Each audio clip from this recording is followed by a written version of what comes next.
Hello everyone, आप सबका स्वागत है केंद्रित एकेडमी में for the lightning round on light. और बच्चों, यकीन मानो ये जो अगला 10 MCQ क्वेश्चन है वो आपके फ्यूचर बोर्ड एग्जाम को के रिजल्ट को बिल्कुल ही बदल देगा। तो आप बने रहिए हमारे इस एकेडमी में और केंद्रित रहिए, फोकस्ड रहिए, ताकि हम अलग अलग तरह का क्वेश्चन आपको सिखा सकें, ताकि आप अच्छे से अच्छे मार्क्स ला सकते हैं। आप अच्छे मार्क्स लाएंगे, हमें भी खुशी होगी और आपके फैमिली को भी खुशी होगी। तो चलिए बढ़ते हैं हम अपने नेक्स्ट क्वेश्चन की तरफ, जो कि है आज लाइट चैप्टर से। ठीक है बच्चों, ये काफ़ी इंपॉर्टेंट क्वेश्चन है। हम लोग बहुत मेहनत करते हैं अलग अलग तरह का क्वेश्चन लाने के लिए, इजी वे में आपको सिखाने के लिए। तो आप जरूर इस चैनल को लाइक और सब्सक्राइब करिए, शेयर करिए। तो हम पहला क्वेश्चन देखते हैं। If the real image of a candle flame formed by a lens, ठीक है, किससे बना हुआ है? लेंस से 3 times the size of the flame and the distance between lens and the image is 80 centimeters. At what distance should the candle be placed from the lens? तो देखो बच्चों, क्वेश्चन में बहुत सारा पार्ट है। पहला पार्ट तो ये है कि हमारे पास रियल इमेज है। तो रियल इमेज कौन सा इमेज होता है बच्चों? वैसा इमेज जिसको हम स्क्रीन पे प्रोड्यूस कर सकते हैं। दूसरा चीज, ये इमेज हमेशा actual intersection of reflected light रे से या रिफ्रैक्टेड लाइट रे से ही बनता है। हमेशा स्क्रीन पे बनना, जो सिनेमा घरों में तुम देखते हो, वो सारा का सारा क्या होता है? रियल इमेज होता है। ठीक है, और ये क्या है? एक लेंस से बना हुआ है। मैग्निफिकेशन, चलते बात करते हैं। रियल इमेज के लिए मैग्निफिकेशन हमेशा ही नेगेटिव होता है। तो यहाँ पे मेरा मैग्निफिकेशन कितना दिया हुआ है? -3। अगर वर्चुअल रहता, यही क्वेश्चन में वर्चुअल इमेज रहता, तो मैग्निफिकेशन होता 3। याद रखना बच्चों। साथ में दिया distance between lens and image. तो पता है इमेज डिस्टेंस को हम लोग लेंस के कंपैरिजन में, लेंस क्या है? साइन कन्वेंशन से अगर रियल इमेज है तो इस साइड इमेज बनता है ऑप्टिकल सेंटर के राइट साइड में। मतलब कि ये डिस्टेंस हमको क्या लेना है? पॉजिटिव। तो बच्चों याद रखो कि हम लोग क्या यूज करते हैं? V यूज करते हैं तुम्हारा इमेज के डिस्टेंस को डिनोट करने के लिए। वो कितना दिया हमारा? 80 सेंटीमीटर। पूछा क्या जा रहा है? What distance should be the candle be placed. मतलब इस लेंस से, कन्वेक्स लेंस से हमको ये पता चल गया कि इमेज जो है मेरा क्या है? इमेज जो है 80 सेंटीमीटर पे है। कितना पे है? 80 सेंटीमीटर पे। और ये 3x है। अगर मेरा ये x है और ये डिस्टेंस मेरा u है फ्रॉम पोल, तो मेरा जो ये दिया है मैग्निफिकेशन 3x और ये 80 सेंटीमीटर पे है। तो पता करना है कि ऑब्जेक्ट डिस्टेंस कहाँ है, मतलब कि ऑप्टिकल सेंटर जो कि है वो, उससे कितना दूरी पे हम इस कैंडल को रखे हैं। तो मैग्निफिकेशन का फॉर्मूला यूज करते हैं।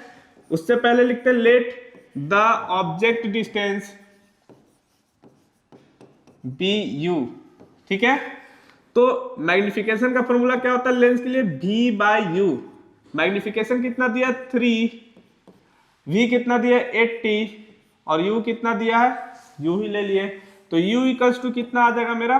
-80/3 सेंटीमीटर। तो कैंडल कहाँ प्लेस्ड है बच्चों? कैंडल प्लेस्ड है एट -80/3 सेंटीमीटर। माइनस साइन क्यों दिए हैं? ये साइन कन्वेंशन के लिए है। माइनस साइन का मतलब है कि the object is near the left of optical centre और against the direction of incident ray. ठीक है बच्चों, तो आई होप ये क्वेश्चन आप लोगों को समझ में आ रहा है। चलते हैं हम अपने नेक्स्ट क्वेश्चन की तरफ। The lens has a focal length of 10 centimetre. काफी इंपॉर्टेंट क्वेश्चन है। लेंस है, किस तरह का लेंस है? देख रहे हो फिगर में, ये एक कॉन्वेक्स लेंस है। कॉन्वेक्स लेंस का फोकल लेंथ क्या होता है? पॉजिटिव। क्या होता है? और वहीं पे ये किसके लिए? कॉन्वेक्स लेंस के लिए। और कॉनकेव के लिए क्या होता है? फोकल लेंथ F मेरा क्या हो जाएगा? नेगेटिव। ठीक है, तो इस क्वेश्चन के लिए मेरा फोकल लेंथ जो 10 सेंटीमीटर है वो F क्या हो गया मेरा? It is 10 centimetre positive. ठीक है, अब ऑब्जेक्ट का हाइट कितना है? H ओ 2 mm, ठीक है, इसको हम लिख सकते हैं 0.2 सेंटीमीटर भी, और placed at a distance of 5 centimetre from the pole, ठीक है, कहां पे रखा गया, 5 सेंटीमीटर पे रखा गया है पोल से। तो मेरा u जो है कितना हो गया, -5 सेंटीमीटर, ठीक है। निकालना क्या हम लोग को, find the height of the image, ठीक है, क्या निकालना है, हाइट। हाइट हम निकाल सकते हैं बड़ा आसानी से, उसके लिए हमको क्या निकालना पड़ेगा, v, ठीक है। तो हम सबसे पहले क्या यूज करेंगे, लेंस फॉर्मूला। लेंस फॉर्मूला क्या है हमारा, लेंस फॉर्मूला बहुत इजी है, 1/f equals to 1/v plus 1/u, sorry plus नहीं होगा, यहां माइनस होगा,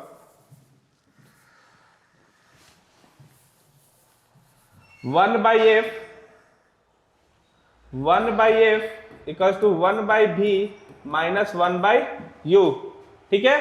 तो हम क्या लिखेंगे इसको, अगर हमको लिखना है 1/10 इक्वल्स टू 1/v माइनस 1/-5, ठीक है। इसको हम और तोड़ सकते हैं, 1/10 equals to 1/v plus 1/5, 1/v आ जाएगा 1/10 माइनस 1/5, जो कि हो जाएगा मेरा 10 1 माइनस 2 माइनस 1/10। तो v का वैल्यू कितना आ जाएगा, -10 सेंटीमीटर। मतलब कि मेरा जो इमेज बन रहा है वो है अभी 10 सेंटीमीटर पे, जिस डायरेक्शन में, जिस तरफ मेरा ऑब्जेक्ट है उसी तरफ मेरा इमेज भी बना है। जब भी ऐसा कंडीशन होता है जिस साइड में हम ऑब्जेक्ट रखते हैं उसी साइड में इमेज बनता है, तो समझ जाओ कि वो हमेशा ही लेंस के कंडीशन में वर्चुअल बनाएगा, ठीक है, और मिरर के केस में भी वर्चुअल ही होगा, ठीक है। तो अब हमको क्या निकालना है, हाइट ऑफ इमेज। तो इसके लिए हमारे पास एक रिलेशन है, height of image by height of object equals to v/u। यहां आते हैं, v का वैल्यू -10 लिखते हैं, u का वैल्यू -5 है, ठीक है। hi मालूम नहीं है, पर ho देखो कितना दिया हुआ, हाइट ऑफ ऑब्जेक्ट 0.2, hi यहां से क्या आ जाएगा, क्रॉस मल्टीप्लीकेशन कर दो बाबू, -10 इंटू 0.2 बाई -5, माइनस माइनस गया 2 आ जा रहा है 0.4 सेंटीमीटर, ठीक है।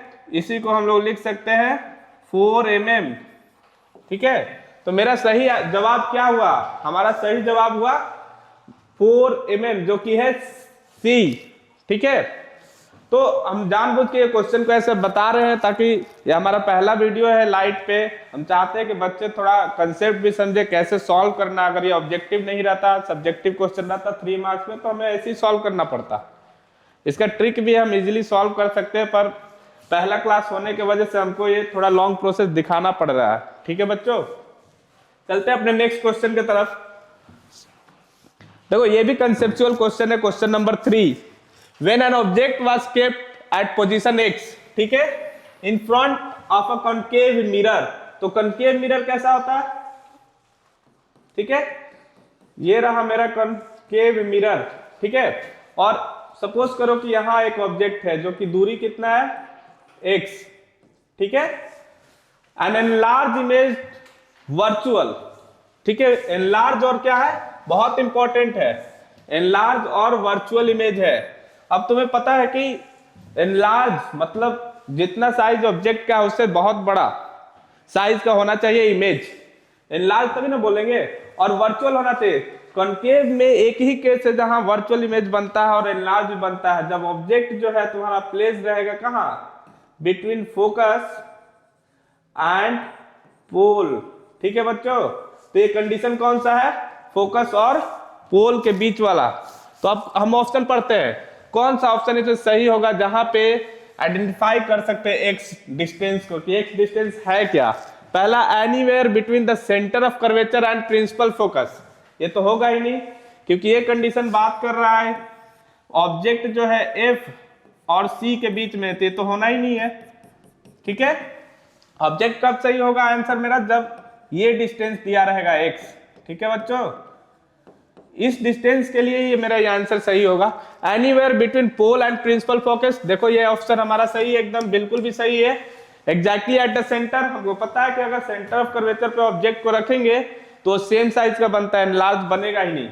Exactly at the principal focus, और फोकस पे हम कभी भी इमेज ऑब्जेक्ट को रखते हैं तो इमेज जो बनता है वो इन्फिनिटी पे बनेगा, लार्ज तो बनेगा पर वो इन्फिनिटी पे बनेगा, रियल रहेगा। तो मेरा चौथा भी गलत है, तीसरा भी, सी भी ऑप्शन गलत है। तो चलते हैं हम अब अपने नेक्स्ट क्वेश्चन, क्वेश्चन नंबर 4 की तरफ, जो कि है ये डायग्राम बेस्ड है, ठीक है।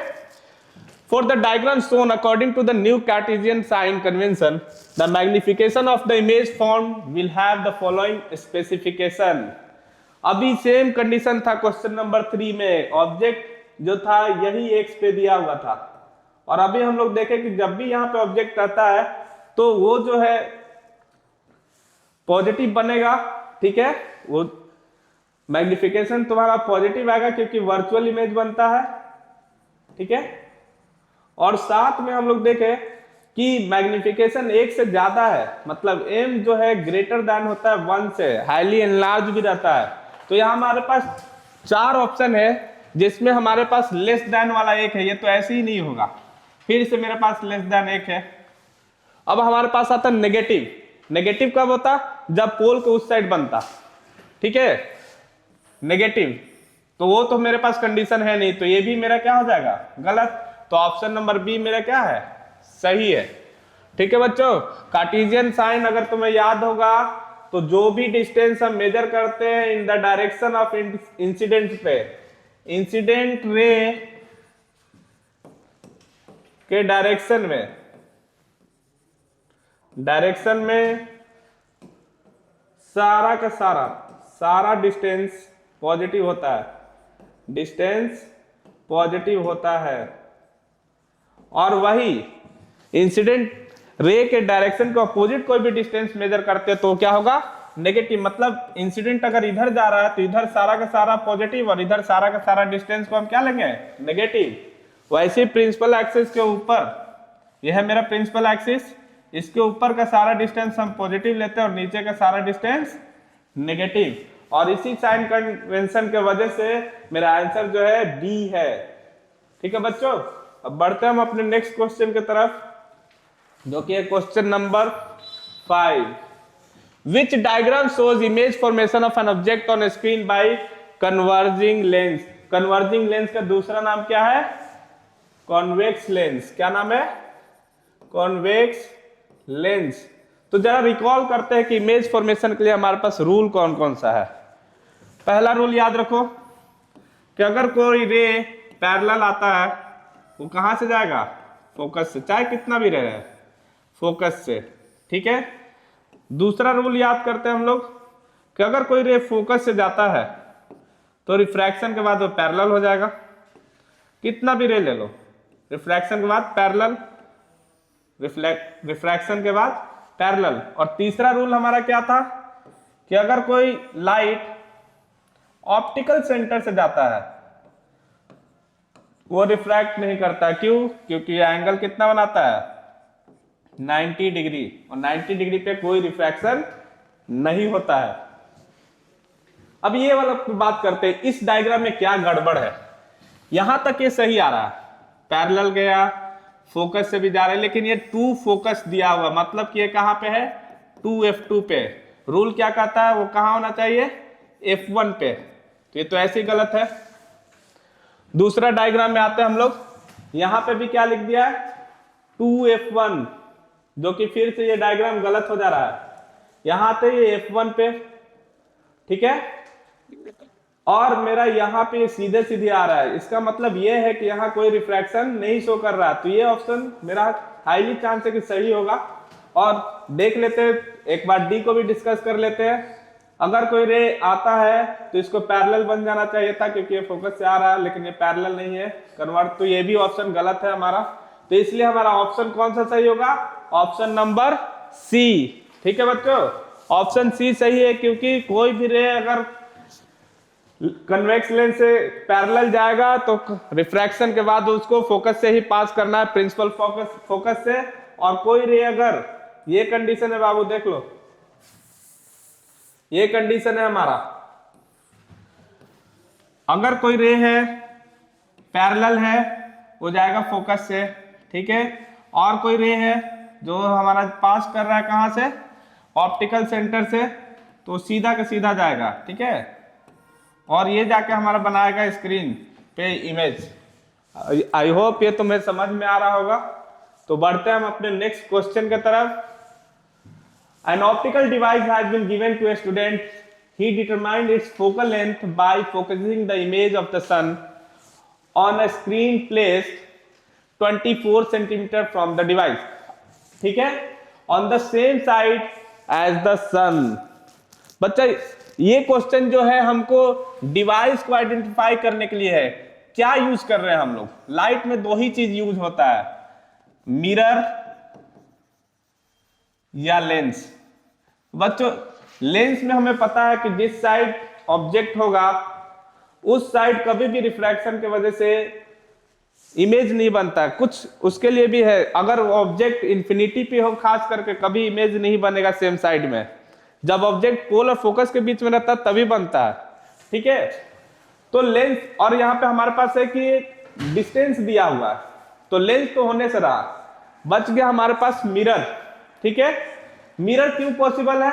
क्योंकि यहां लिखा है the image is formed on a screen, जो कि है हमारा रियल इमेज, ठीक है। लेंस के साथ ये रियल इमेज कभी नहीं बनता, वो बनेगा virtual image 24 centimetre from the device.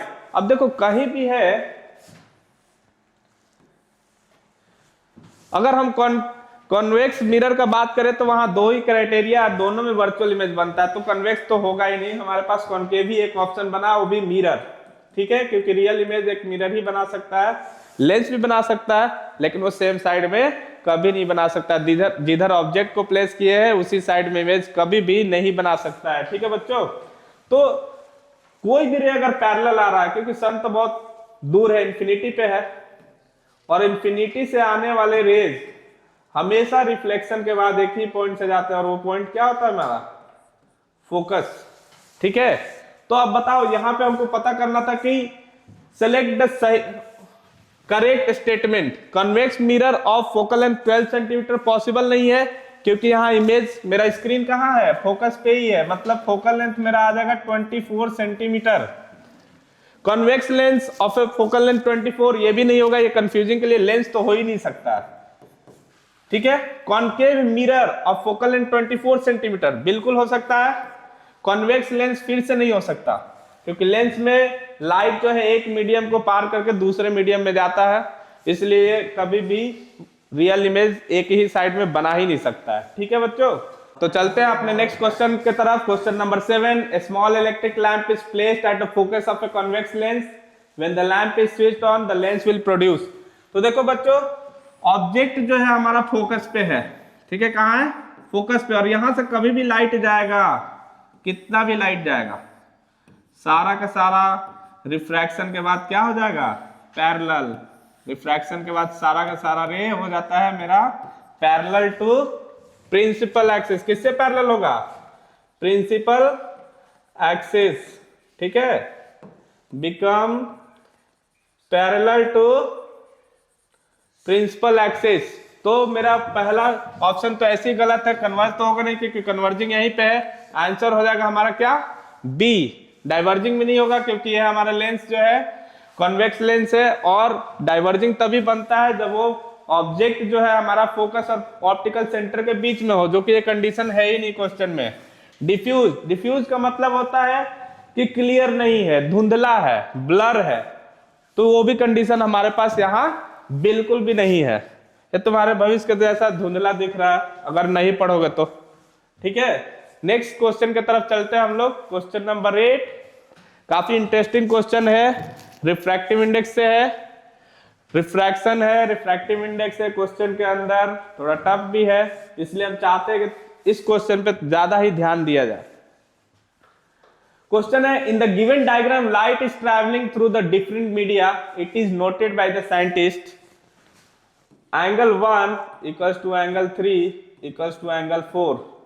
अब ये याद रखो बच्चों कि जब भी रिफ्रैक्शन होते समय एंगल सेम आ जाए मतलब एक चीज तो हमेशा फिक्स है कि मीडियम जो होगा वो सारा मीडियम क्या होगा, सेम होगा।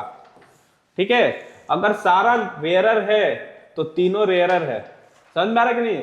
अगर if all medium are denser तो सारा का सारा क्या होगा, डेंसर ही होगा।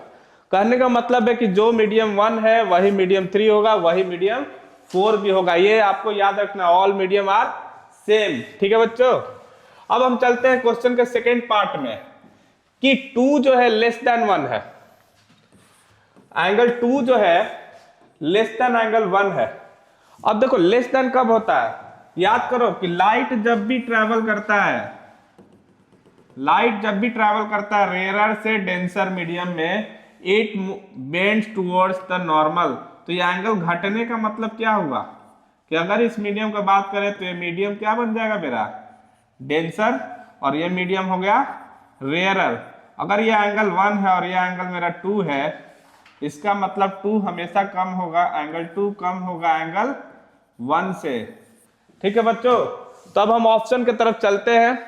Medium 1 is the denser than medium 3, तो ये तो ऐसी गलत है। क्यों गलत है? क्योंकि 1 और 3 जो है सेम है। Medium 2 is the rarest medium, medium 2 rarest हो ही नहीं सकता क्योंकि एंगल 2 मेरा क्या है, छोटा एंगल 1 से। तो जब भी होगा मीडियम 2 तो मीडियम 2 कैसा होगा, रेयरेस्ट की जगह पे क्या होगा, ये डेंसर। ठीक है, medium 3 is denser then medium 1, ये भी पॉसिबल नहीं है क्योंकि ये दोनों ही एक है।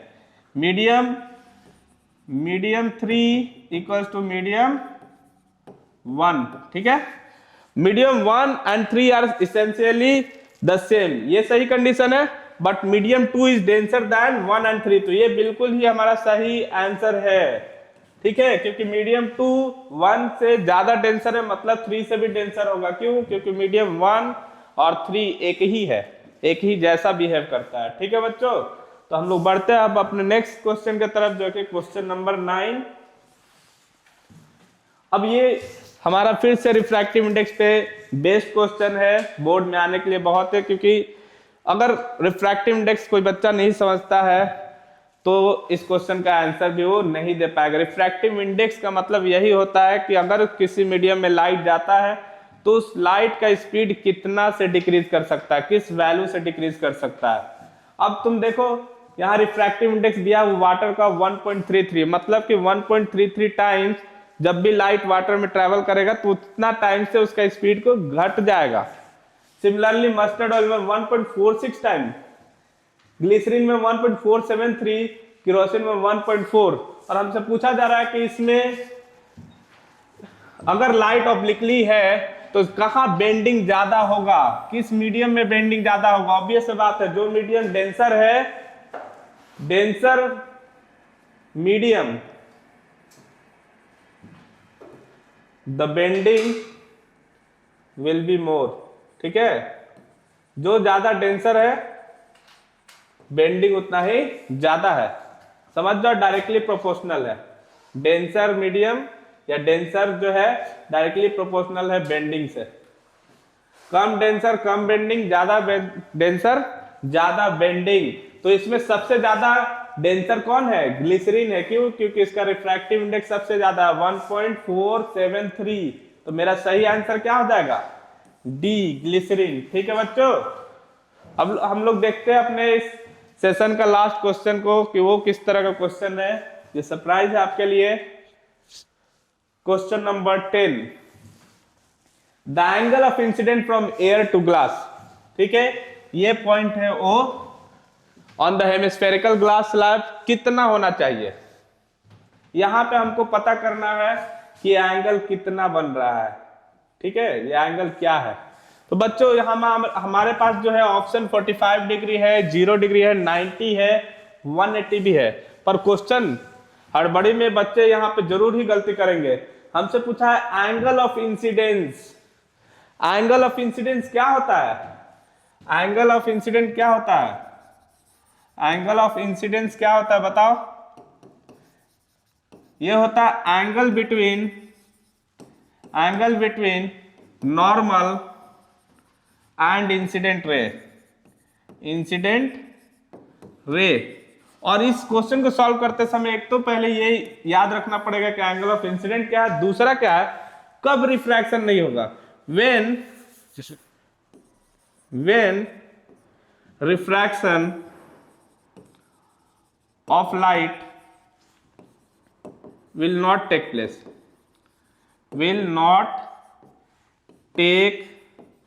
place, बताओ। ये तभी होगा जब कोई भी लाइट किसी सरफेस पे एकदम नॉर्मली हो, 90 डिग्री पे आए, तब रिफ्रैक्शन नहीं होता है। अब इस डायग्राम को अगर हम देखें तो सीधा सीधी जा रहा है, ठीक है, मतलब कि लाइट सीधे क्या है 90 डिग्री पे इंसिडेंट हो रहा है। तो जो एंगल ऑफ इंसिडेंट निकालेंगे तो नॉर्मल और 90 दोनों ही एक ही लाइन पे है, तो कितना आ जाएगा वैल्यू, 0।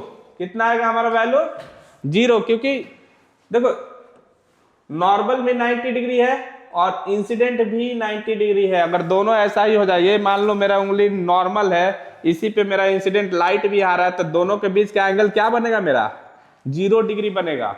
इसलिए हमारा आंसर क्या होगा, 0 ही होगा। ठीक है बच्चों, इसी के साथ हमारा ये सेशन यहीं समाप्त होता है। अगले वीडियो के लिए बने रहिए हमारे चैनल पे, हम जरूर फिर से कुछ इंपॉर्टेंट क्वेश्चन लाएंगे आपके लिए। आज के लिए थैंक यू।